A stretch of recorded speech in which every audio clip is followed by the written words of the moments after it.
The morning Annie Rourke rode into Dry Creek, Texas with nothing but a carpet bag, a cast iron skillet, and a fierce determination not to cry. She had exactly $4.32 to her name, and she intended to make every single penny count. It was the spring of 1882, and the panhandle country was just beginning to shake off the last stubborn grip of winter. The land stretched out in every direction like God had unrolled a brown blanket across the earth and forgotten to shake out the wrinkles, all rolling plains and cedar-dotted draws, with the sky so enormous overhead that it made a person feel very small and very alive at the same time. Annie felt both of those things as she stepped down from the stagecoach and planted her boots in the red dirt of Main Street, blinking against the pale morning sun. She was 26 years old, though she looked younger on account of the freckles across her nose and the dark auburn hair that she kept in a long braid down her back. She was not what anyone would call a delicate woman. Her hands were capable hands, roughened from years of work. Her green eyes were steady and clear, the kind of eyes that had already seen a fair amount of hardship and had decided not to be ruined by it. She carried herself with a quiet dignity that was not pride exactly, but something sturdier than pride. It was the particular posture of a woman who had learned that the world was not always going to be kind, and who had made her peace with that fact without letting it make her bitter. She had come from Tennessee, though she had spent the last 3 years in Kansas, working as a cook at a boarding house in Abilene that had since burned to the ground in November of the previous year. The fire had taken everything except the clothes on her back and the carpet bag she had been carrying when she ran out the back door. The cast iron skillet had been in the bag because she had been planning to go to the market. She had thought about that detail many times since. She had thought about how strange it was that a skillet could be the thing that survived when everything else turned to ash. The owner of the boarding house, a man named Gerald Watts, had given her a fair reference letter and $20 for what he called her trouble, and Annie had taken both and made a plan. She had heard from a woman on the stagecoach that the cattle country down in the Texas panhandle was full of ranchers desperate for good cooks, men who were making money from the beef trade and willing to pay honest wages for honest work. Annie had decided that honest wages for honest work was exactly what she needed. She had answered one advertisement in particular, placed in the Abilene newspaper by a cattle rancher in Dry Creek who was seeking a cook and housekeeper. The advertisement had been brief and businesslike, which she had taken as a good sign. Some advertisements were full of flowery language that usually meant the person writing them was trying to sell you something that wasn't worth buying. This one had simply said, "Wanted, cook and housekeeper for working cattle ranch outside Dry Creek, Texas. Wages $12 per month. Inquire to O. Prescott, Prescott Ranch, Dry Creek County," she had written back. A response had come within 2 weeks, a single page in a firm, no-nonsense hand that offered her the position and told her to arrive before the 1st of May. She had arrived on the 28th of April, which she felt was appropriately prompt without being overeager. The town of Dry Creek was small, the kind of small that meant everyone knew everyone else's business, and most of them were not shy about discussing it. There was a general store, a saloon, a livery stable, a small church built from adobe and rough-hewn timber, a post office that doubled as the telegraph office, and a handful of houses along the main road. At the far end of town, there was a feed store with a hand-painted sign that leaned slightly to the left, as though it had been put up in a hurry and never corrected. Annie asked the stagecoach driver to point her toward anyone who might direct her out to the Prescott Ranch, and the driver, a weathered man with a gray mustache as wide as a barn door, pointed her toward the livery stable without a word. Inside, she found a young man named Tommy Aldridge who was shoveling straw and humming tunelessly to himself. He was maybe 17. With ears that were slightly too large for his head and a gap-toothed smile that suggested he had not yet grown into any of his features. She asked if he knew how to get to the Prescott Ranch, and he stopped humming immediately and looked at her with an expression she could not quite read. "Yes, ma'am," he said. "You going out there to cook?" "I am," she said. He nodded slowly, the way people nod when they are thinking something they have decided not to say. "I can drive you out," he said. "Mr. Prescott pays me to run errands sometimes. Be about 4 miles."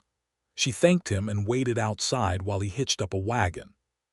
The morning was warming up quickly, the way April mornings did in Texas, starting gentle and then remembering themselves and turning fierce before noon. She stood in the thin shade of the livery stable doorway and watched the town going about its morning business. A woman swept her porch. 2 men argued in front of the feed store about something involving a fence line. A dog slept in the middle of the road with the boneless confidence of an animal that had never been stepped on. Tommy drove her out in a rickety wagon that had clearly been repaired more than once, along a dirt road that wound through cedar breaks and crossed 2 shallow creek beds before opening up onto a stretch of open grassland. And then she saw it. The Prescott Ranch was not what she had expected. She had imagined vaguely something modest, maybe a timber house and a few outbuildings. What she saw instead was a working cattle operation of real size, a long, low ranch house built from stone and cedar, with a wide porch running the full length of the front. Beyond the house were a large timber barn, 3 separate corrals, a bunkhouse set back to the east, and several smaller outbuildings she could not yet identify. Cattle dotted the grassland in every direction she looked, hundreds of them, red and brown and spotted, grazing with the slow contentment of animals that had no concerns beyond their next mouthful. "Mr. Prescott runs about 1,000 head, Tommy offered, following her gaze. "He's been building the herd up for 5 years, sells to the railhead at Dodge City every fall." She took this in and filed it away. A man with 1,000 head of cattle was a man who worked hard and expected the same of others. That suited her fine. The wagon rolled into the yard and stopped near the porch, and a man came around the side of the house wiping his hands on a cloth. He was not what she had expected either, though she would have been hard-pressed to say exactly what she had expected. He was tall, broad through the shoulders, with the kind of lean muscle that came from years of physical work rather than any vanity about it. He was perhaps 32 or 33, though the sun had put some weathering in his face that might have made him look a year or 2 older than he was. His hair was dark brown, cut short and not particularly styled, and he had a jaw that looked like it had been carved from the same limestone as the hills. He wore plain working clothes, dark canvas trousers and a faded blue shirt with the sleeves rolled to the elbow, and his boots were good boots, the kind you bought once and kept for 10 years. He stopped when he saw her, and his expression moved through something quick and unreadable before settling into polite reserve. "Miss Rourke," he said. "That's right," she said, climbing down from the wagon without waiting for help, which earned her a barely perceptible flicker of something from him. Approval maybe, or just surprise. "You must be Mr. Prescott." "I am," he said. He folded the cloth in his hand into thirds, a habitual gesture she would come to recognize, and tucked it into his back pocket. "I wasn't expecting you until next week. The advertisement said before the 1st of May, she said. "I'm here before the 1st of May. He looked at her for a moment with those dark, serious eyes, and then the corner of his mouth moved in what might have been the beginning of a smile if it had been given enough encouragement. "So you are," he said. "Let me show you to the house." The ranch house was not fancy, but it was solid and clean, which told her something important about the man who lived in it. The front room had a stone fireplace and 2 chairs and a rag rug. There was a dining table that could seat 8, though it was clear that most days it seated 1. The kitchen was in the back of the house, and it was, she was pleased to see, a real kitchen with a good cast iron range, a dry sink, decent shelf space, and a root cellar door in the floor near the back wall. There was a bedroom off the kitchen that would be hers, small but private, with a window that looked out over the kitchen garden. "There's a crew of 8 men," Orville Prescott told her, standing in the kitchen doorway as she looked around and took stock. They eat in the bunkhouse mostly, but I take my meals here. I'd expect the men's meals taken out to them, breakfast and supper, and noon meal if they're not out on the range. There's a kitchen garden started, root cellars stocked, larders in fair shape. I go to town for supplies every other Saturday. I'll need to know what you eat and what you won't, she said. I'll eat most things, he said. I won't eat salt pork if I can help it. Makes me think of the war. She looked at him and he looked at her, and she did not ask which side he had been on because it was 1882, and that was a question you did not always ask in Texas, and also because the way he said it made it clear that what he meant was that the war had been terrible regardless of which side of it you stood on. No salt pork, she said. I can work with that. He nodded and then seemed to run out of things to say, and she could tell that this was not unusual for him. He was a man comfortable with silence in the way that people were who spent most of their time outdoors, where silence was the natural condition of things. I'll need tonight to settle in and take stock of the larder, she said. I'll have breakfast ready at 5:30 tomorrow morning. Something shifted in his expression, brief and warm and quickly contained. That be fine, he said. He left her to it. She spent the rest of that first afternoon doing exactly as she had said she would, unpacking her carpet bag, acquainting herself with the kitchen, making a careful inventory of what was in the larder and the root cellar. The larder was indeed in fair shape, though a bachelor's idea of fair shape and her idea of fair shape were somewhat different. There was coffee and cornmeal and dried beans and salt and flour and sugar, and a good supply of dried jerky. There was lard and some aging cheese and half a crock of molasses.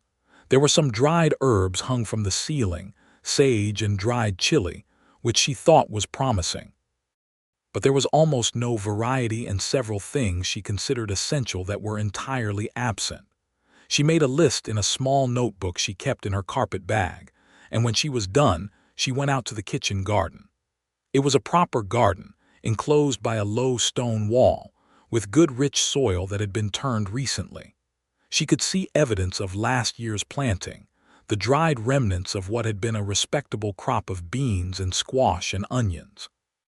The current year's garden was just getting started, with some early greens and onion sets already up in neat rows. A man was working at the far end of the garden, an older man, maybe 55 or 60, with a broad brown face and white streaked hair beneath a battered hat. He looked up when she came through the gate and gave her a long, slow look of assessment before touching the brim of his hat. "You'll be the new cook," he said.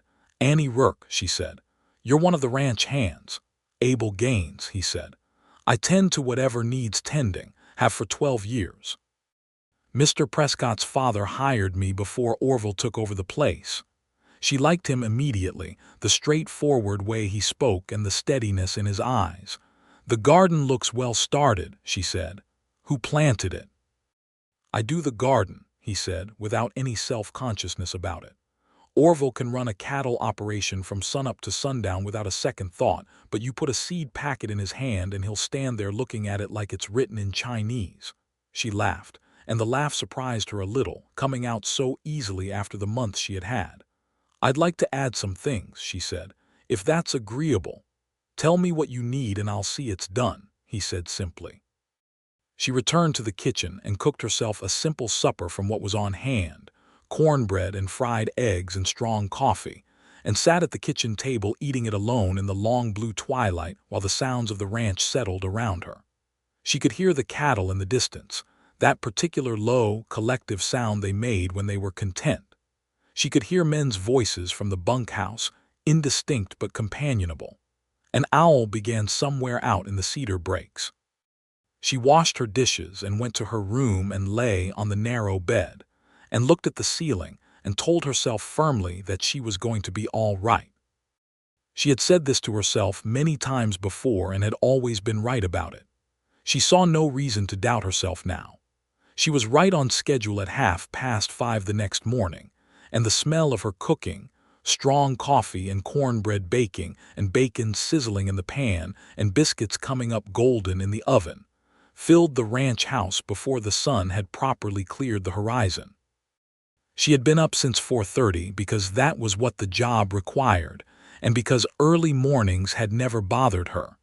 She heard Orville Prescott before she saw him, the quiet weight of his boots on the floorboards, the pause in the doorway. She did not look up from the skillet she was managing. "Sit down," she said. "Coffee's poured." He sat. She heard the scrape of the chair, the small sound of him wrapping his hands around the mug. A moment later, the inhale of a man encountering good coffee for the first time in what might have been a while. She set a plate in front of him, eggs and bacon and biscuits and a small dish of the preserves she had found at the back of the larder, raspberry, a little old but still good. He looked at the plate for a moment before he picked up his fork. "That's a proper breakfast," he said. "That's the idea," she said, and turned back to the stove to manage the next round for the men. She did not see much of him that day or the next several days, because the beginning of May was a busy time on a cattle ranch, with spring calving still finishing up and the range grass needing to be checked and fencing, and 100 other tasks that kept a man in the saddle from first light to last. But every morning and every evening he sat at the table in the kitchen and she fed him, and she noticed in those first days that he ate with genuine appreciation, not with the distracted efficiency of a man just fueling himself, but with the careful attention of someone who could recognize good food when they encountered it. He was not a talkative man at the table, but he was not rude. He asked questions when he had them, careful and direct. He listened when she answered. On the third day he told her that the biscuits were the best he had ever eaten, and then seemed slightly surprised at himself for having said it, as if the compliment had gotten out before he could stop it. "My mother's recipe," she said. "She had a light hand with the lard." "Where's your mother now?" he asked. "Tennessee," she said. "She passed 7 years ago. Fever." "I'm sorry," he said, and the simple directness of it, no elaborate condolences, no fussing, just that plain acknowledgement struck her as exactly right. "And your family?" she asked. "Father died 3 years ago," he said. "Left me the ranch and a considerable amount of debt. Mother passed when I was 12. I have a sister in San Antonio, married to a merchant. We write at Christmas." She took that in. A man alone on a ranch he had spent 3 years working to keep, at some cost she could imagine, because she had seen men broken by debt, and she could see in him the kind of controlled tension of a man who had wrestled something back from the edge and was still watching the edge carefully. "You've built it up well from what Tommy Aldridge told me," she said.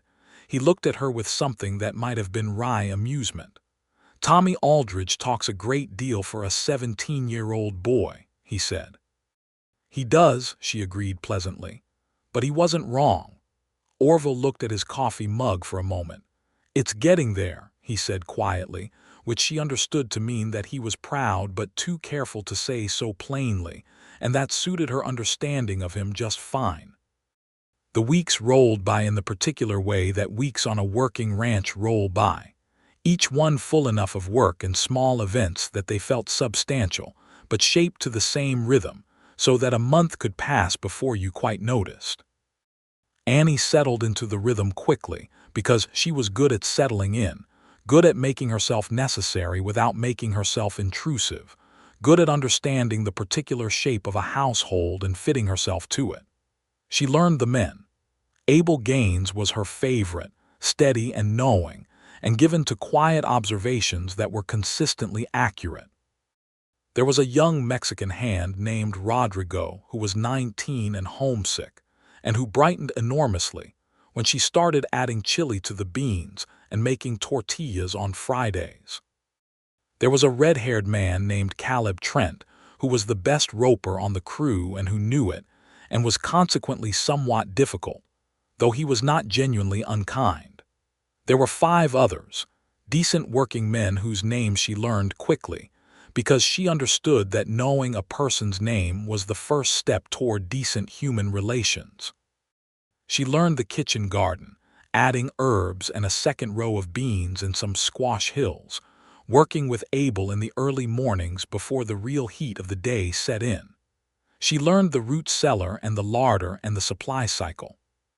She learned what Orville liked without being told, observing carefully the way she had always observed carefully, noticing that he ate the ends of the cornbread loaf before the middle because they had more crust, noticing that he liked his coffee black and very strong, noticing that he had a slight preference for beef stewed low and slow over beef cooked quick and hot, that he had a sweet tooth he was slightly embarrassed about, that he always broke his biscuit in half before buttering it. She noticed other things too, though she was careful and honest with herself about noticing them.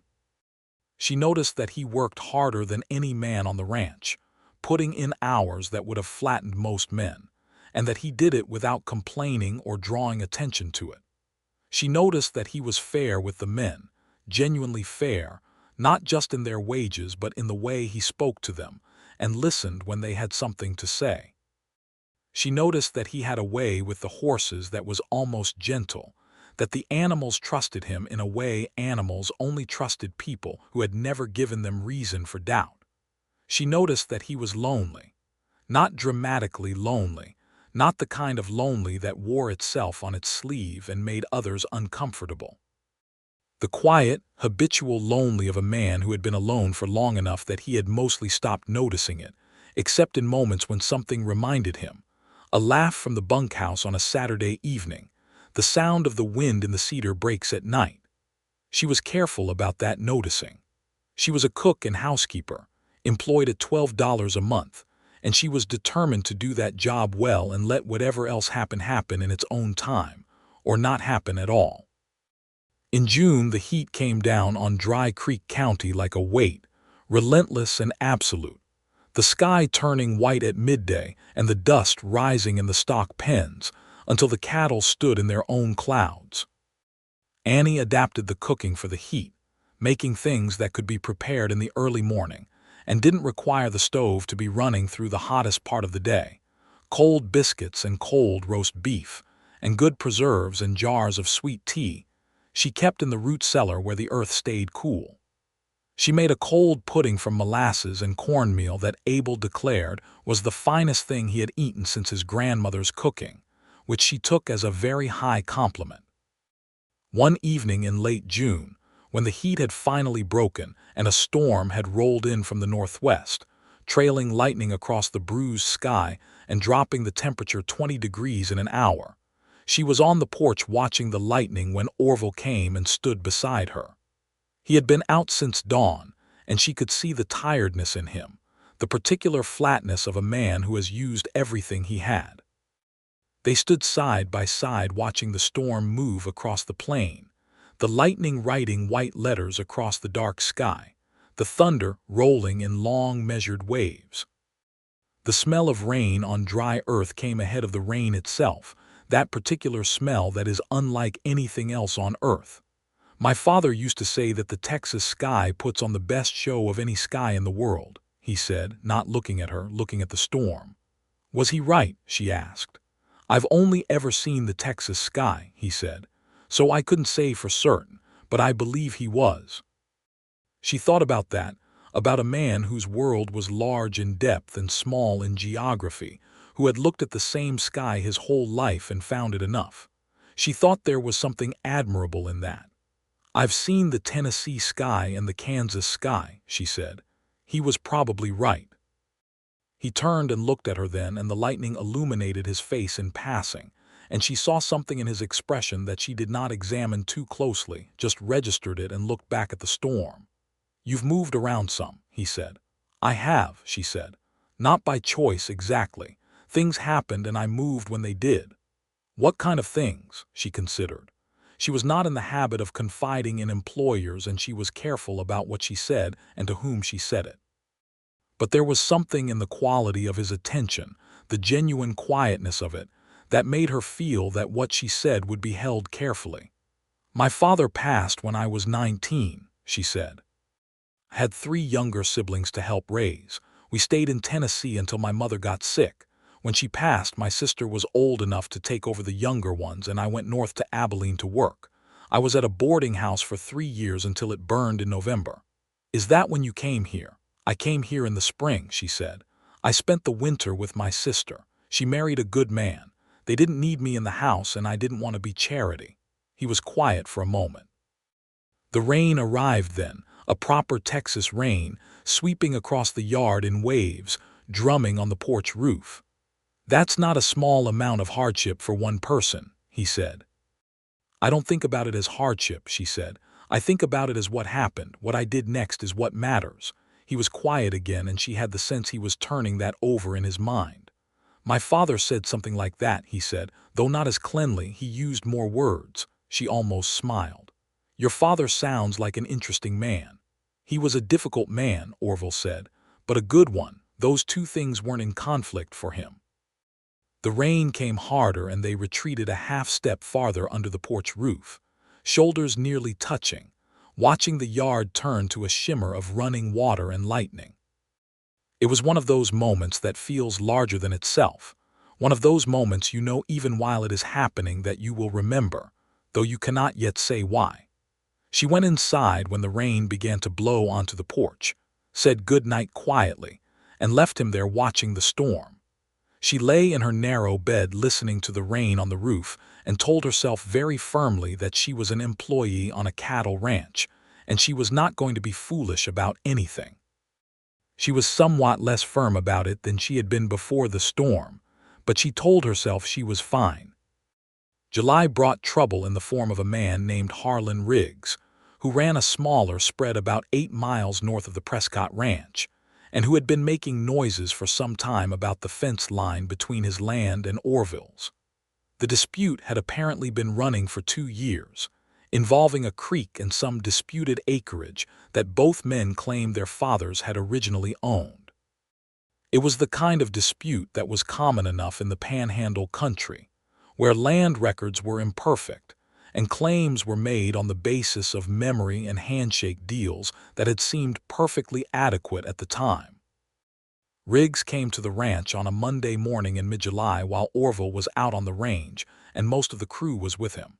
He came with 2 of his own men, and he came looking for an argument. Annie was in the kitchen garden when she heard them ride in. She came through the gate and stood in the yard and looked at the 3 men on horseback. Riggs was a heavy man in his 40s, red-faced from the heat, and from what she suspected was a general disposition toward aggression. His 2 men were younger and quieter, following his lead. "I'm looking for Prescott," Riggs said without greeting her. "He's out on the range," she said pleasantly. "I expect him back at midday. You the new cook?" Riggs said, and the way he said it was meant to be diminishing, putting her in a particular box and making it clear he expected her to stay in it. She looked at him with the steady green eyes that had looked at harder men than him and had not been impressed. "I'm the cook," she said. "Can I give Mr. Prescott a message?" Riggs looked around the yard with the proprietary air of a man marking territory that wasn't his. "Tell him this isn't over," he said. "Tell him I've got a lawyer in Amarillo looking at those land records, and when we're done looking, that fence is coming down." "I'll tell him," she said. He looked at her for a moment longer, as if he had expected her to be more rattled than she was, and then he turned his horse and rode back out with his men. When Orville came in at noon, she told him about it plainly, what had been said and how it had been said and who had been with Riggs, and she saw his jaw tighten and then deliberately release as he listened. "He's been pushing at this for 2 years, Orville said. "He knows the land was my father's. He just thinks time and pressure will make me give way." "Will he find what he's looking for in the land records?" she asked. He looked at her with a slight surprise, as if he had not expected the question, which she thought was interesting. "No," he said. "My father bought that parcel from a surveyor's deed in 1867. Riggs is bluffing." "Then let him bluff," she said, and set his lunch plate in front of him.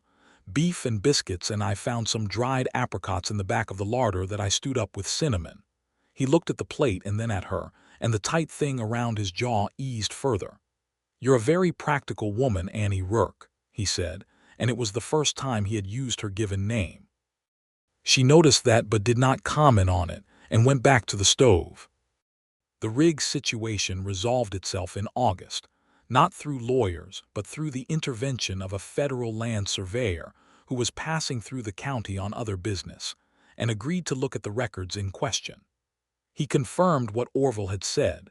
The parcel was clearly Prescott land, and Riggs backed down with the ungraceful discomfort of a man who has lost a bluff and knows everyone knows it. He did not come back to the ranch after that, and his men and Orville's men gave each other wide berths when they met in town.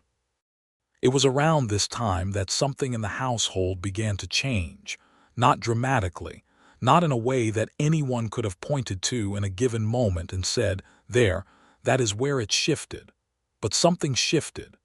He began to linger at the kitchen table in the evenings after supper. Not obviously, not in a way that required any acknowledgement. He would finish his meal and he would refill his coffee and he would sit, and he would read if he had something to read, or he would clean tack if he brought it in, or sometimes he would just sit. And she would be doing the evening work in the kitchen, washing up and setting things right for the morning, and they would talk sometimes and not talk other times, and both felt equally comfortable, which was itself unusual. He asked her once about what she read, and she told him she had always liked novels when she could get them, and he nodded, and a week later there was a stack of books on the kitchen table when she came down in the morning, 3 of them. Mr. Collins's account of the Arctic, a novel by a writer named Hardy, and a thin volume of poems. There was no note with them. She did not mention them at breakfast, and neither did he. But she noticed that he watched her from the corner of his eye when she picked them up and set them on the shelf in her room, and she thought the quality of his silence was pleased. She read the Hardy first and then started on the Collins and read him a passage at supper one evening about the men in the ice, and he listened with complete attention and asked her to read another, and she did. And then they spent 40 minutes talking about what it would be like to sail into the Arctic winter, both of them animated in a way that was slightly surprising to each of them. He had a good mind, she discovered, a curious and well-furnished mind that had been formed more by observation and experience than by formal education, but was not the worse for that. He had strong opinions that he held lightly, willing to be argued, and she had the same, and their arguments over the kitchen table were the kinds of arguments that leave both people feeling sharper and more alive than they had before. Abel Gaines noticed. She could tell by the way he looked at her sometimes when he brought the morning produce from the garden, a long, knowing look that said nothing and communicated everything. She did not acknowledge it because acknowledging it would require her to have a position on it, and she was not ready to have a position on it. In September, the great cattle drive to Dodge City commenced, and Orville went north with the herd and most of the crew, leaving only Abel and Rodrigo and one other man at the ranch. He would be gone for 3 weeks. He told her on the morning he was leaving, standing in the kitchen in the gray pre-dawn while she was making the drive breakfast, a substantial meal because they had a long day ahead of them. He told her the household arrangements, what Abel knew to do, what accounts she could draw on in town if anything was needed, where the spare rifle was kept, though he said with a slight smile that he doubted she'd need it. "I expect I'll be all right," she said, loading biscuits into a cloth. "I expect you will be," he said. "I have not worried about this ranch once since you got here." She turned from the stove and looked at him, and it was a direct look and he held it, and neither of them said anything for a moment. "I'll have a good supper waiting when you get back," she said. "I'll look forward to it," he said. And then something passed across his face, something that she might have described as reluctance if she had been pressed to name it, and he took his hat from the hook by the door and he went. The 3 weeks he was gone were quiet and useful. She put up preserves and dried herbs and stewed fruits for the winter. She replanted the kitchen garden's late beds with turnips and winter greens. She mended the curtains and scrubbed the house from end to end, and repaired a loose board on the porch that had been catching on her skirt for weeks. She wrote a long letter to her sister in Tennessee. She read the Collins in the evenings by lamplight and felt, in those quiet nights, a particular peace that she had not felt in a long time, the peace of a person who has found, unexpectedly, a place that fits them. She was honest with herself about what that peace meant and what it didn't mean. She was an employee. The ranch was not hers. The quiet evenings were professional quiet, not personal. She told herself these things with great precision and some regularity, and she mostly believed them, or at least she believed that she would continue to believe them as long as she was careful. Orville came back in October on a Tuesday evening, riding in at dusk with the tired, satisfied look of a man who has done a hard thing well. The other men had gone on to town for the evening, but he came straight to the ranch, which she noted without noting.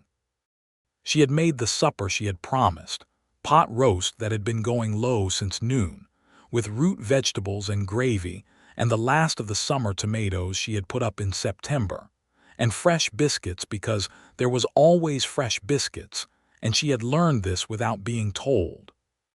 The house smelled like everything she had put into it, warmth and care and good food, and when he opened the front door and that smell reached him, she heard him stop for a moment before he came on to the kitchen. He stood in the doorway and looked at the table set for one and the pot on the stove and her standing at the counter, and something in his face did something that she could not quite categorize and did not try to. "Good trip," she said. "Good trip," he said. "Best price I've gotten in 5 years." The herd moved well. "Sit down," she said. "Wash up first." He washed at the basin and sat, and she put the meal in front of him, and he ate with the real hunger of a man back from hard travel, and she sat across from him with her own plate because it was supper, and there was no particular reason to eat in her room, and because the table was there and the food was there, and it had become a natural thing without either of them quite deciding it would be. He told her about the drive, the crossing of the Canadian River that had given them trouble, a lame horse that had recovered, the price negotiations in Dodge. He spoke easily, more easily than he usually did, tired enough that his habitual reserve was somewhat loosened, and she listened with genuine interest and asked questions that showed she had been listening, and he seemed to notice that and to be warmed by it. When supper was done and she was clearing the plates, he said, "I brought you something from Dodge." She turned from the sink, and he was holding a small paper-wrapped package across the table.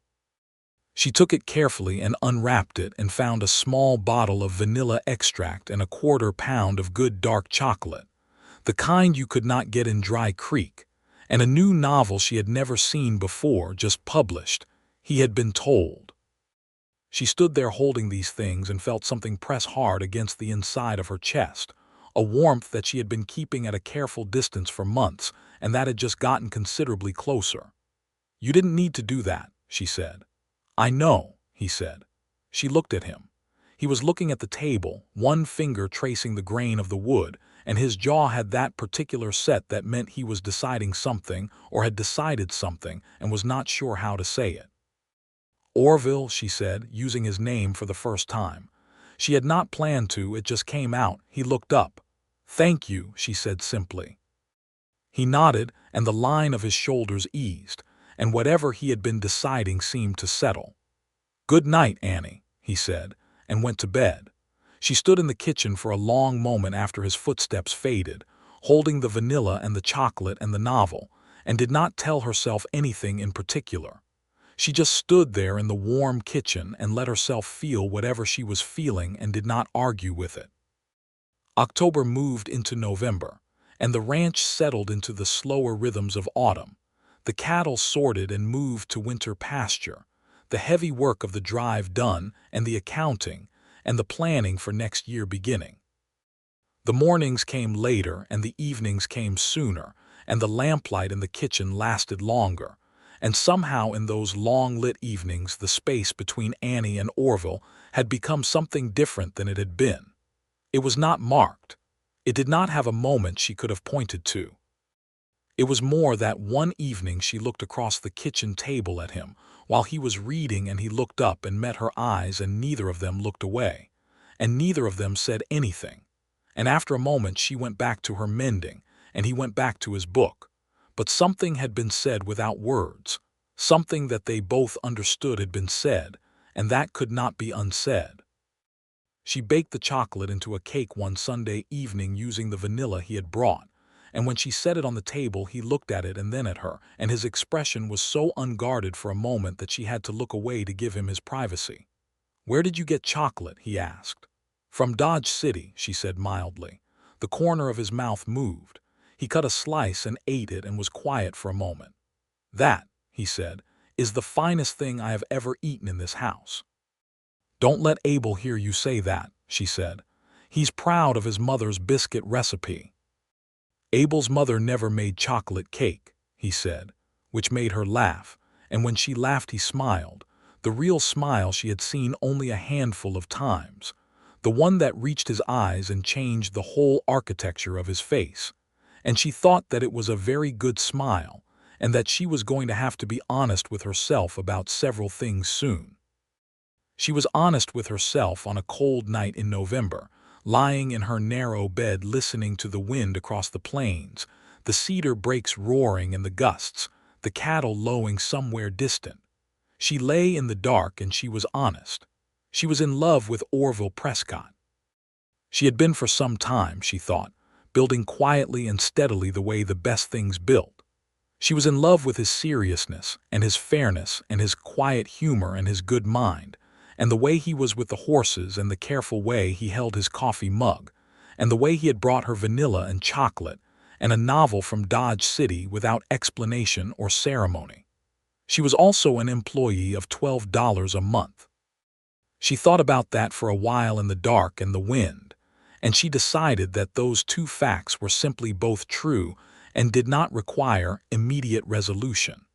She was not a woman who needed to resolve things before they were ready to be resolved. She would be patient and she would be honest with herself and she would do her job and she would see what happened. What happened in the end was not what she had planned, because very few things in life actually follow their plans, particularly the ones that matter. It was a Saturday in early December, and she had gone to town with Orville on the supply run, the first time she had gone with him rather than giving him her list, because she wanted to look at the dry goods herself and see what had come in from Amarillo. They went in the wagon, sitting side by side on the bench, the morning cold enough for breath to show but bright and clean, the sky the particular blue of winter in the panhandle that was different from every other blue. They had been in town perhaps an hour, she at the dry goods store and he at the feed store and the post office, when Caleb Trent came through the door of the dry goods looking for her with an expression that made her stomach drop. "There's been an accident," he said. "Rodrigo's horse threw him out at the north pasture. Abel thinks his arm might be broke." She left her purchases and went. Orville was already at the wagon by the time she came out. Caleb had found him first, and they drove back to the ranch in a hurry, the cold air rushing past. Rodrigo was in the bunkhouse when they arrived, pale and tight around the mouth, his arm held at an angle that confirmed what Abel had suspected. She had set a broken bone before, her youngest brother's forearm when he was 12, and she knew what it required. She looked at the arm and she looked at Rodrigo and she said, in her plainest voice, "This is going to hurt and then it's going to be better. You ready?" Rodrigo, who was 19 and homesick and trying very hard to be brave, said yes in a voice that was only slightly unsteady. She set the bone. Abel held Rodrigo still and Orville was there too. She was dimly aware of him in the doorway, and she did what needed doing quickly and cleanly. And when it was done, she splinted the arm with 2 straight cedar pieces and strips of cloth boiled in water, and she made Rodrigo drink some willow bark tea she had kept in the kitchen for headaches, and she told him to stay down for 3 days. When it was done and Rodrigo was settled and the other men had drifted back to their work, she washed her hands at the bunkhouse basin and went outside. The afternoon sun was low and cold and very bright. Orville was leaning against the fence of the nearest corral, and when she came out he straightened. "That was well done," he said. "It needed doing," she said. He was looking at her with that particular quality of attention that she had come to recognize and that still had the power to make her careful about what she did with her hands and her face. "Where did you learn to set a bone?" he asked. "My mother," she said. She learned from her mother. Women out in the country learn what needs learning. He nodded slowly. There was a pause, and then he said, not looking at her, looking at the fence post his hand was resting on, "I don't know what I did without you here." She was quiet. The words sat in the cold air between them like something real and solid. "I mean as the cook," he said, and the addition was so clearly not quite the whole truth that it would have been funny if she had not been feeling what she was feeling. "Of course," she said gently. He looked at her then, and she looked at him, and the winter sun was very bright and very cold, and the sky was that impossible blue, and she thought that later she would remember the exact quality of this light. "Annie," he said. "Yes," she said. "I would like to court you," he said, "if you're willing properly. I know you're employed here, and I want you to know that it has nothing to do with that, and if you'd rather not, I'll understand it, and it won't change anything else." She thought about what she had told herself, about being patient and honest and letting things resolve when they were ready. It seemed they were ready. "I'm willing," she said. Something happened in his face, relief and warmth and something almost young, and he said, "All right then," as if they had reached an agreement on a cattle price, which made her smile, which made him realize how he had sounded, and made the tips of his ears go slightly red, which she found entirely charming. "All right then," she agreed. He courted her with the same serious attention he gave to everything he did. He was not a natural romancer. He had no easy gallantry, but what he had was better than easy gallantry. He listened. He remembered. He showed up.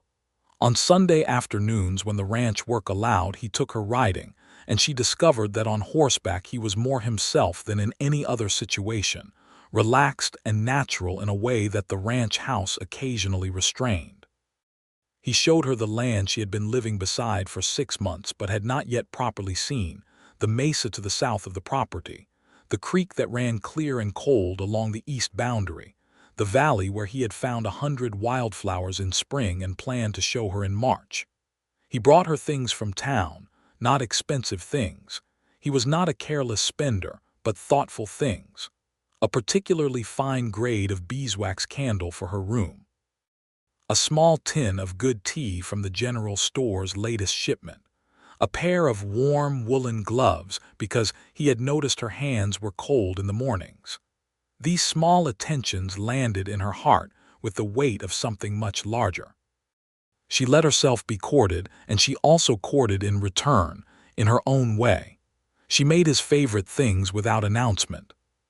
She asked about the ranch accounts one evening, careful and serious, and he saw that she understood figures, and they talked for 2 hours about the operation's finances in a way that she could tell he had never talked about them with anyone.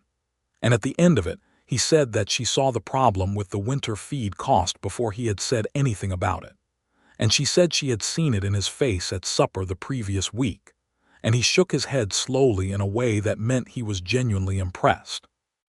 She told him, one evening in January, about the boarding house in Abilene, the real story of it, not the summarized version but the full account, the fire and the panic and the woman who had been hurt and the owner who had been kind and the terrible week after when she had stayed in a church hall and slept on a cot and tried to figure out what came next.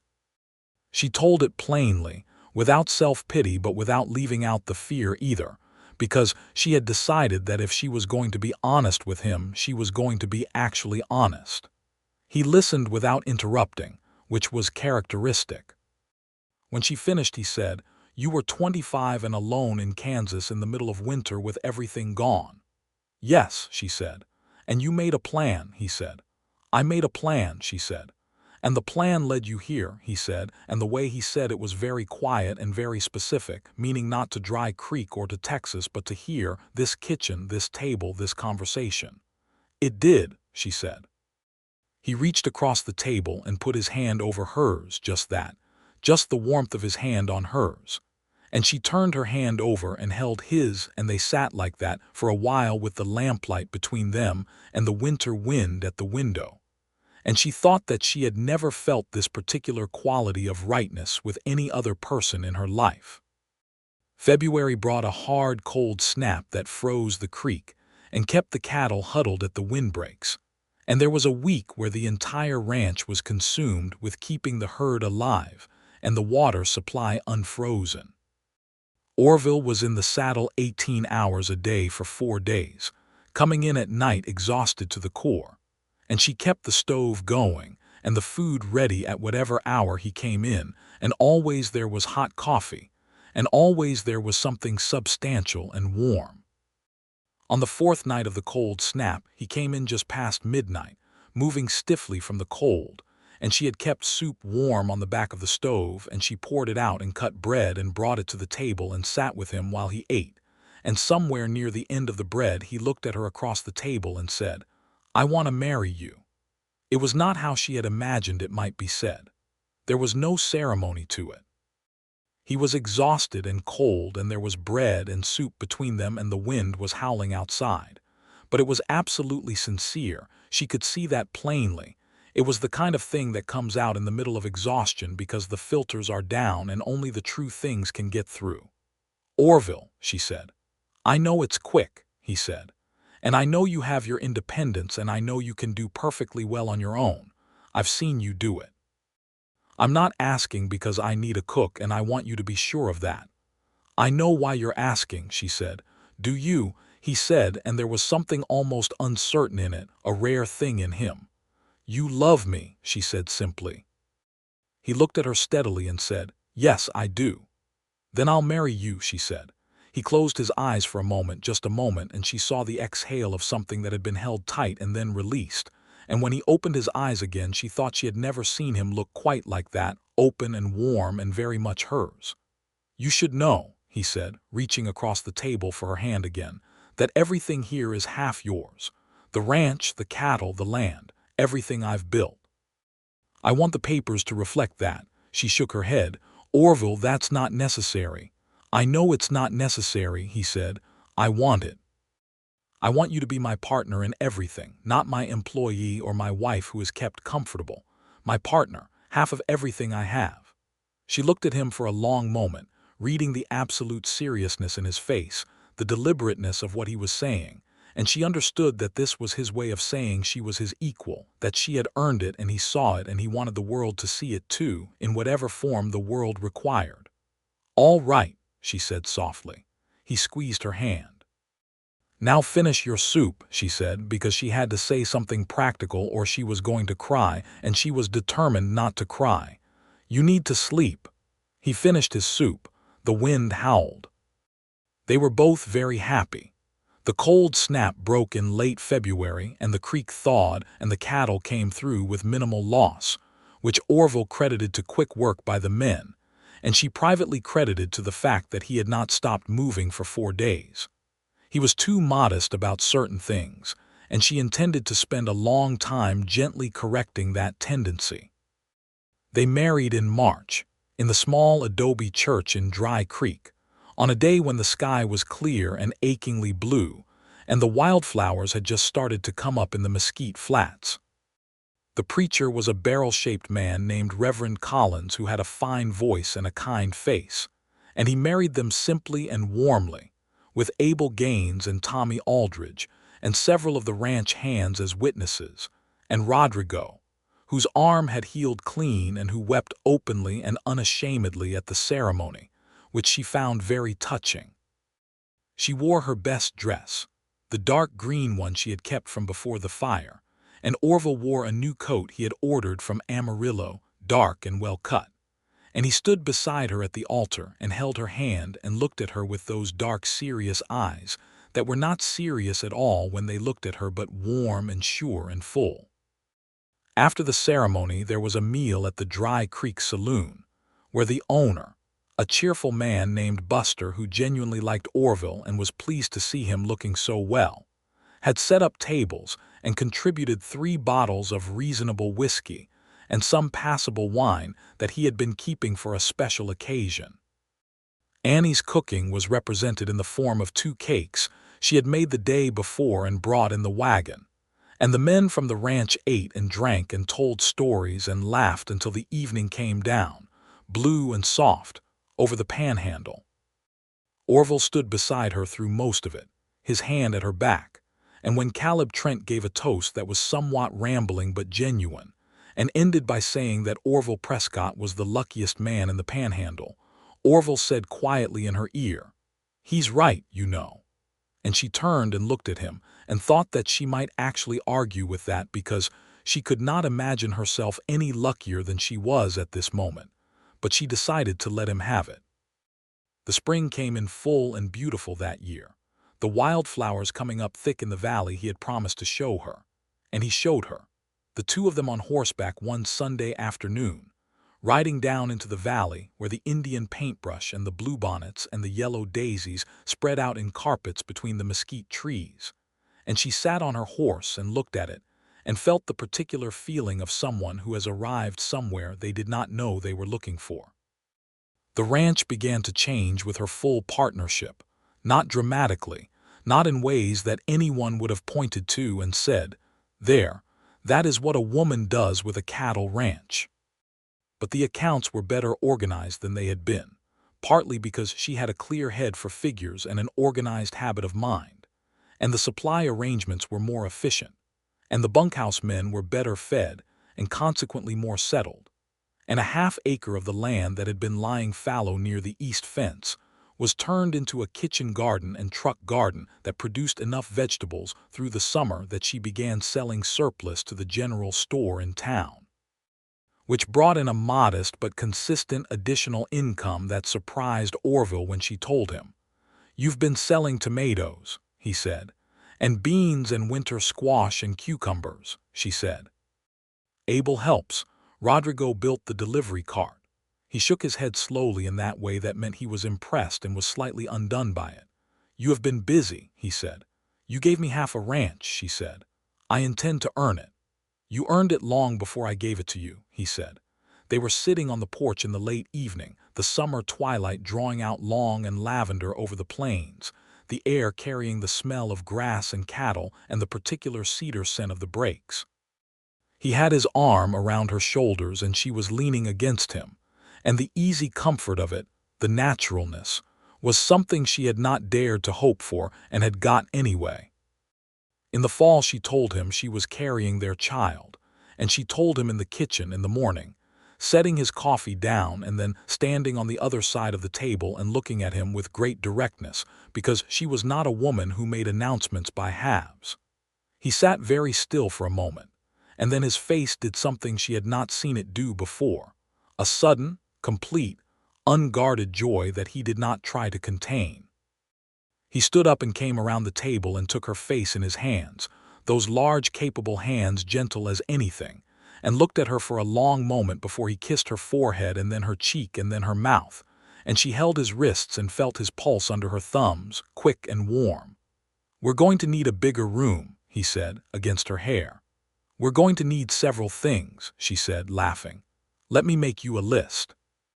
He laughed then, and it was the complete laugh, not the restrained one, and she thought she would remember it for the rest of her life. Abel Gaines, when told, said simply, "Good. The ranch needs children on it," and went back to turning the garden for autumn planting. Rodrigo, when told, produced from somewhere a small carved wooden horse that he had been making in his off hours, and pressed it into her hands with great seriousness, saying it was for the baby, and she accepted it with an equal seriousness that satisfied him completely. Caleb Trent, who had been difficult in the early months, had long since become easier, partly because she had never treated him with anything but direct and impersonal respect, and had not allowed his touchiness to affect her, and he congratulated Orville with a genuine warmth, and told Annie that the ranch wouldn't be the same place without her, which was true, and which he seemed to know was true, and the honesty of it was the most he had ever given her, and she received it accordingly. The winter that year was milder than the previous one, which everyone in the county agreed was a mercy. Annie's pregnancy was uncomplicated, a fact she attributed partly to good constitution, and partly to the absolute regularity of her life, and partly to pure good fortune, which she acknowledged without taking for granted. She slowed down in the last weeks before the birth, not because anyone made her, but because the weight and the December cold conspired to make the most sensible course the slower one, and she was a sensible woman. Orville fussed over her in his particular way, which looked from the outside like not fussing at all, and felt from the inside like being surrounded by careful, constant attention. He moved the heavy things before she could reach them. He banked the kitchen fire in the evenings without being asked. He came in early from the range in the last 2 weeks, which was not characteristic of him, and which she chose not to comment on because she understood what it meant. Their son was born on a cold January morning in 1884, at sunrise, in the bedroom of the ranch house, with the help of the town's doctor who had ridden out the evening before when the signs began, and who was a competent and reassuring man named Withers. Orville was in the house the whole time, close enough, and when Dr. Withers brought him in and put a bundled infant into his arms, Annie watched Orville Prescott, who was not a demonstrative man, who kept his feelings behind a careful reserve that she had spent a year peeling back layer by layer, stand in the morning light with his son in his arms and absolutely fall to pieces, silently and completely, tears running down his weathered face unchecked, not making any sound. Just standing there looking at this small person with the expression of a man who has been given something he did not know he was allowed to hope for. She was exhausted and sore and quite happy, and she reached out from the bed and took his hand around the bundle, and he looked at her and she looked at him, and everything that needed to be said between them was said without a word. "William," she said, "after your father." He had told her about his father in the winter evenings, the difficult good man, and she had decided months ago that if it was a boy she would suggest the name. She had not told him this. He swallowed hard. "William," he said. "Yes." The baby was healthy and emphatic about being heard, which Orville said was going to be a Rourke trait, and she said firmly was going to be a Prescott trait, and this was their first argument as parents, and they were both laughing while they had it. The years that followed were full years, years with enough in them to make time feel substantial. William grew into a child who was, as Annie had suspected he might be, interested in everything. A quick-eyed boy who followed Abel around the garden and Rodrigo around the horse pens, and his father around the range with equal enthusiasm. He had Orville's dark coloring and Annie's green eyes, and the combination was striking enough that strangers remarked on it regularly. The ranch grew. The vegetable operation Annie had begun expanded further, and by 1885 she had arranged a regular supply agreement with the general store, and a smaller arrangement with the new hotel that had gone up in Dry Creek after the railroad spur came through, bringing more traffic and more commerce and a slow but genuine growth to the town. The cattle operation under Orville's management continued to improve, the herd now running well above 1,200 head, the prices at Dodge City reliably good, the range managed with a careful eye for the land's capacity. She had suggested to Orville in the spring of 1885 that they could improve the winter feed situation by leasing some additional acreage to the south and growing their own hay, which would reduce their dependence on supply from outside and cut costs that had been consistently eating into margins.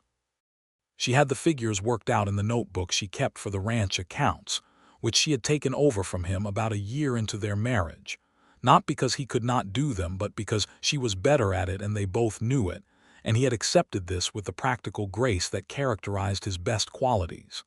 He looked at the figures she had assembled, sitting across from her at the kitchen table on a Sunday evening. He read them through twice, which he always did, and then he looked at her. "You want to buy a hay meadow," he said. "I want to lease one for 3 years with an option to buy," she said. "There's a parcel on the South Creek that the Halley estate is looking to let go. I talked to their agent at the store on Saturday." He was quiet for a moment. "You talked to their agent," he said, in the tone of a man who has learned to simply accept that his wife is going to be operating several steps ahead of him at any given time. "I was in town for the account settlement," she said. "It came up naturally." He shook his head slowly, and the smile he was suppressing made the corner of his mouth move. "What would the lease run?" she told him. He looked at the figures she had for expected hay yield and cost savings. He was quiet for another minute, working it out. "Do it," he said. "I'll write to the agent Monday," she said. "You probably already drafted the letter," he said. She had. She said nothing. He laughed and reached across the table and touched her face, just a brief warm touch, his thumb along her cheekbone. "What would I do without you?" he said, and it was not a question. In the autumn of 1885 she told him she was carrying again, and this time she told him differently, sitting beside him on the porch in the evening, just the two of them. And when she said it, he turned to look at her, and the joy was the same as the first time, uncontained and complete. "William is going to be furious," Orville said, which made her laugh because William, who was now 18 months old and monarch of his small world, would indeed require some management. "William will adapt," she said. "He's your son." "He's your son when he's determined about something," Orville said mildly. This time their daughter was born in the summer, June of 1886, on a warm morning when the kitchen garden was in full production, and the prairie was so green from the spring rains that it looked like a different country. They named her Clara, after Annie's mother. Abel Gaines came to look at Clara with the same seriousness he brought to everything, and declared that she had her mother's eyes and her father's chin, which was a very precise observation for a man who claimed not to pay attention to such things. Clara was quieter than William by nature, a watchful child, an observer, and from an early age she and Abel had a particular understanding, the two of them moving through the garden together in the early mornings while William ran circles around the corrals. Rodrigo had married by this time, a young woman from a family outside of Amarillo named Elena, and they lived in a small house Orville had helped him build on the east edge of the property, where Rodrigo's growing skill with the horses made him indispensable, and his wages had risen accordingly to reflect it. Elena and Annie had taken to each other from the beginning, women who recognized in each other a similar quality of practical capability, and they cooked together some Saturdays in the big kitchen, and the result was a kind of food that was both things at once and better than either alone. Tommy Aldridge, the gap-toothed boy from the livery stable who had driven her out to the ranch on her first morning, had become a regular hand on the Prescott ranch by 1886, grown into most of his features and still characteristically talkative. And he was good with the cattle and completely devoted to the ranch with the loyalty of a person who feels they belong somewhere and is grateful for it. Caleb Trent left the ranch in the spring of 1886, which caused no great distress. He had been offered a foreman's position at a larger operation to the north, and it was a good opportunity, and he took it with Orville's blessing and Annie's. She shook his hand the morning he left, and he held it for a moment and said, "This is the best-run outfit I've ever worked on, Mrs. Prescott," and she accepted that as the compliment it was intended to be. Abel Gaines, who was now in his mid-60s, had begun to slow in the physical work but compensated by becoming increasingly valuable in ways that were harder to measure. His knowledge of the land and the seasons and the patterns of the country around Dry Creek was encyclopedic, and he shared it with a generosity that made the whole ranch smarter. He remained in his small room at the back of the bunkhouse and expressed no desire for any other arrangement. He was, she thought, one of the people she trusted most in the world, and she made sure he knew it. Dry Creek in 1887 was a different town from the one she had arrived in 5 years earlier. The railroad spur had brought commerce, and the commerce had brought people, and the people had brought the particular energy of a growing place. There was a proper school now, built from timber hauled in by rail, and a second general store, and a doctor's office that was separate from anyone's front room, and a land office, and a newspaper that came out once a week, and a growing sense that this particular corner of the panhandle was going to be something. Orville was involved in the town's development in his quiet way, not seeking prominence but present where presence was needed, on the school board after the first year, involved in the fencing disputes that constantly arose as more settlers came in, and the open range began to give way to deeded land. Annie was present too, in ways that were less formal but equally real. She knew the women of the town in the particular way that women who feed people and heal injuries and keep households running know each other, and the network of practical knowledge and mutual aid that moved through those relationships was not nothing. It was, in fact, a great deal. The land records dispute with Harlan Riggs had settled into permanent quiet after the survey, but Riggs himself had sold his property in 1886 to a family from Missouri, a man named Hooper with a large family and an earnest manner. And the Hoopers were decent neighbors who came to an agreement with Orville about the fence line inside of 3 months on the basis of simple goodwill and accurate surveying. Annie brought them a stack of cornbread on their first week and was welcomed in with a warmth that made her think that Dry Creek, for all its rough edges, had the essential decency of most places where people are working hard and depending on each other. She thought about those first days sometimes, arriving on that stage with her carpet bag and her cast iron skillet and her $4.32. She thought about the young woman she had been, determined not to cry, standing in the red dirt of Dry Creek's Main Street in the morning sun. She thought about the wagon ride with Tommy Aldridge and the look on his face when she asked about the Prescott Ranch, and she understood now what that look had meant. He had been thinking, there goes another one, hoping for something from a hard man and a hard country, and feeling some amount of preemptive sympathy for her. She thought about the ranch as she had first seen it from the wagon, the long stone house and the corrals and the cattle dotting the grassland. She thought about Orville coming around the side of the house, wiping his hands on that cloth, folding it into thirds, tucking it away, looking at her with that unreadable expression. She thought about the biscuits and the books and the vanilla and the chocolate, and the storm on the porch and the kitchen table in lamplight and everything they had said to each other. The things they had said in words, and the things they had said without them. She was in the kitchen one evening in the autumn of 1887, the 2 children in bed, Orville sitting at the table, with the ranch account she had prepared for him to review, the lamp burning warm between them. She was putting up the last of the season's preserves, the good thick plum jam from the 2 plum trees Abel had planted along the south wall of the kitchen garden 3 years ago, and that had produced abundantly this year for the first time. The smell of cooking plums and sugar and cinnamon filled the kitchen the way all good smells fill a kitchen, completely and warmly. She paused in her work and looked at him, at his dark head bent over the accounts, the particular line of his shoulders, the way his hand moved across the page, the slight furrow in his brow that meant he was concentrating. The lamplight made everything golden.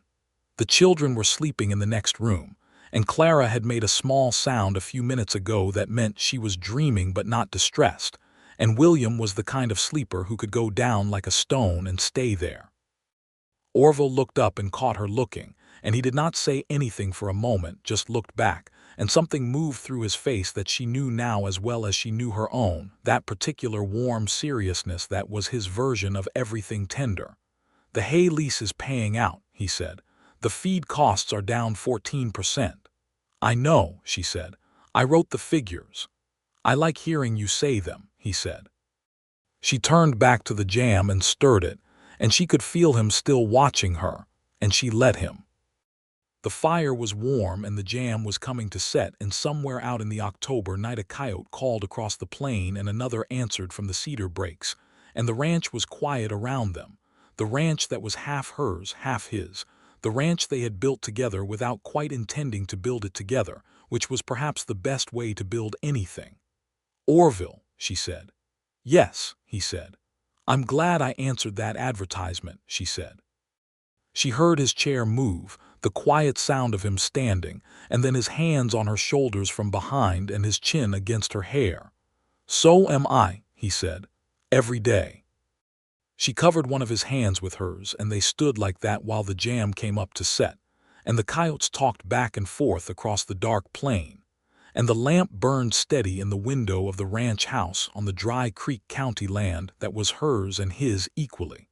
In every document and every acre and every head of cattle and every row of the kitchen garden and every jar of plum jam on the shelf.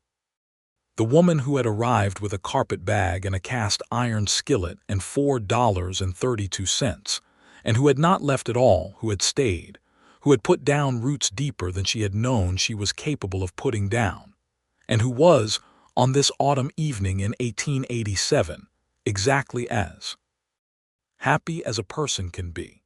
The following spring, when the bluebonnets came up in the valley to the south, and the cattle moved back to summer range, and William was old enough to sit a horse with his father's hand steadying him, and Clara was learning to say Abel's name with great precision and great pride, Annie found one morning in the kitchen that she was going to have to tell Orville there would be a third child. She told him over breakfast, the biscuits on the table and the coffee poured, and he looked at her over the rim of his mug, and she said it directly as she always did, and the same joy crossed his face that had crossed it twice before, and he reached for her hand across the table and held it, and William, who was old enough now to understand that something significant was happening though not what exactly, looked back and forth between his parents with solemn consideration and then said, "More biscuits," which broke the moment perfectly and made both of them laugh. Their third child, another son, was born in December of 1888, and they named him Samuel Abel Prescott, the second name for the old man who had tended the garden for 12 years and who, when told of the honor, sat very still for a long moment in the kitchen and then said, "That's a very good name," in a voice that was carefully composed, and Annie saw his hands on the table and thought that for a man of Abel's steadiness he was not entirely composed, and she was glad of it. Abel Gaines passed away in the summer of 1890, peacefully, in his sleep, in the small room in the bunkhouse he had occupied for 18 years. He had worked in the garden 2 days before, moving more slowly than he used to but moving with the same attention, and he had shown young Samuel, who was 18 months old and always underfoot, exactly how to thin the bean seedlings, which Samuel had found intensely interesting. The garden went on without him in the sense that gardens do go on, producing and requiring care and returning what is put into it, but the particular quality of presence he had brought to it was not replaceable, and they did not try to replace it. Rodrigo took over the garden alongside his other work, and he did it with a care that honored what had been before. They buried Abel in the small cemetery outside Dry Creek, beside 3 other long-time residents of the county, and the Reverend Collins said the words, older now and a little slower but still with that fine voice, and most of the town came, because Abel Gaines had been known to most of them in one way or another, and had been in Dry Creek County longer than most. Orville stood beside Annie through the service with his arm around her shoulders, and she leaned into him slightly, and she thought about all the things Abel had done and said and not said, and the knowing look he had given her in those early mornings in the kitchen garden, and she thought that he had been the first person on the ranch to understand what was happening between her and Orville, and that he had been quietly pleased about it for the whole time she had known him. And she was grateful that he had lived long enough to see Samuel named. Dry Creek became a proper town in the early 1890s, with a city council and a post office that was just a post office and a school that ran through the 8th grade, and a doctor who was no longer just passing through. Orville served 1 term on the county commissioner's board, which he undertook with the same methodical seriousness he brought to all things, and which suited the work very well if not the political aspects of it, which he found frankly tedious. He did not seek a 2nd term, and no one was surprised.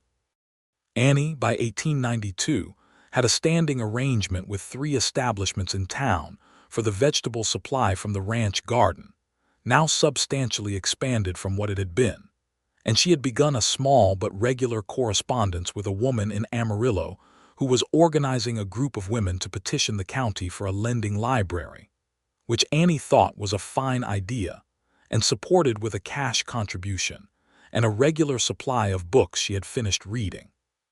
She thought sometimes about the question of injustice, because the panhandle of Texas in those years was a place where injustice was not rare. The land itself had been taken from the Comanche and the Kiowa by treaty and by force, and then by the final terrible campaigns of the 1870s. And while that was not a thing spoken of much in everyday company, it was a thing that had happened, and that shaped everything about the country she lived in, the land she now owned half of, the range where her husband's cattle grazed. She had heard stories from Abel Gaines, who had been in the panhandle longer than most and who spoke of these things plainly when he spoke of them at all. And she thought about the weight of it, the complex weight of being part of a new thing built on the ruins of an old thing that had not deserved to be ruined. She did not have clean answers for this. She did not think there were clean answers. She tried to live and act in ways that acknowledged the cost of what she had, without pretending the cost had not been paid by others. She was generous where she could be generous, fair where she could be fair, and honest about the history of the land when her children were old enough to hear it. William, by the time he was 12, was as much at home on the range as his father, and showed every sign of being the kind of man who would run this land after them with the same care and better knowledge. Clara was her own particular thing, serious and quiet and precise, with a talent for figures that Annie recognized as her own gift returned in the next generation, and an interest in the natural world, the birds and the plants and the weather patterns of the panhandle, that was entirely her own.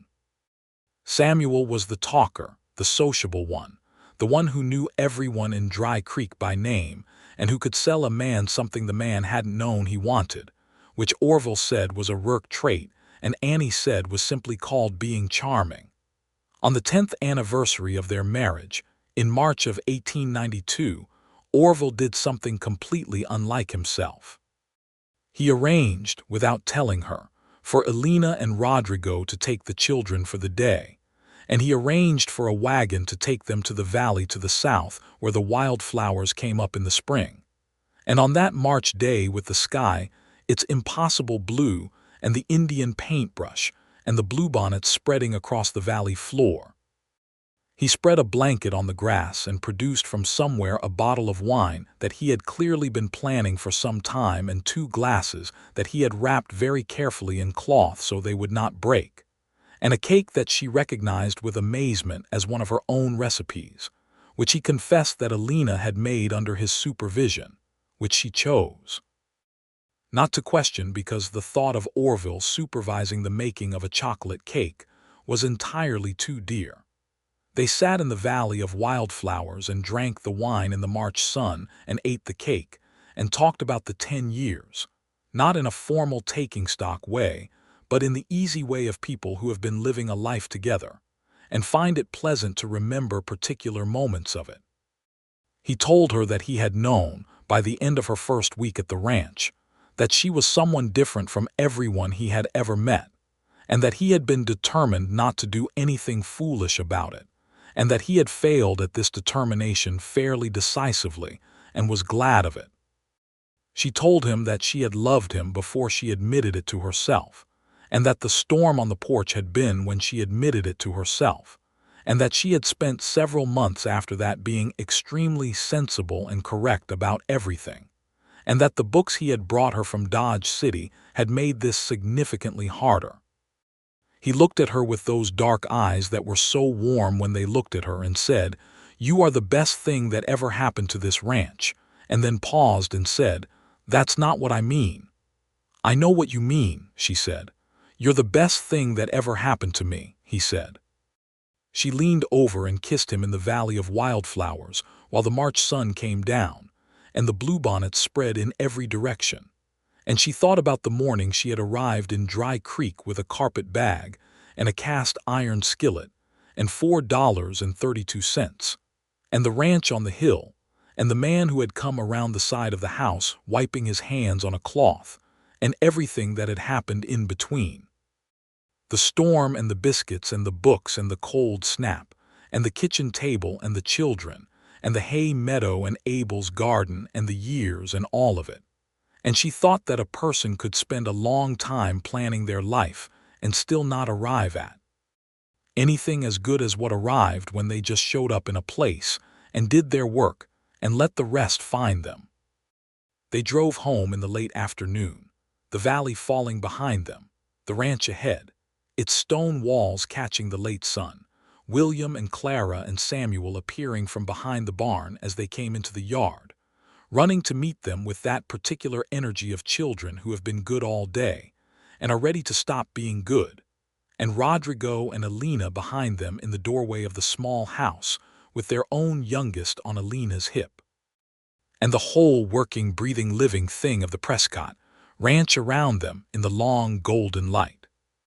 Orville helped her down from the wagon and held her hand a moment before the children reached them, and she squeezed his hand and he squeezed back. And then William arrived at full speed, and Orville caught him and swung him up, and Clara came more carefully, but her eyes were bright and Samuel made directly for Annie's skirts and grabbed on. And the day settled into the evening the way days do. Supper, and the children's noise, and the particular happiness of a full house. Later, when the children were in bed and the house was quiet and the lamps were burning low, she sat beside him on the porch in the dark, the stars enormous overhead, the cattle moving somewhere out in the night, and she thought that she would not trade this for anything in any world she could imagine. The carpet bag was gone, lost somewhere in the years. The cast iron skillet was still in the kitchen, used every single morning of her life on this ranch. The $4.32 were long spent. And she was home,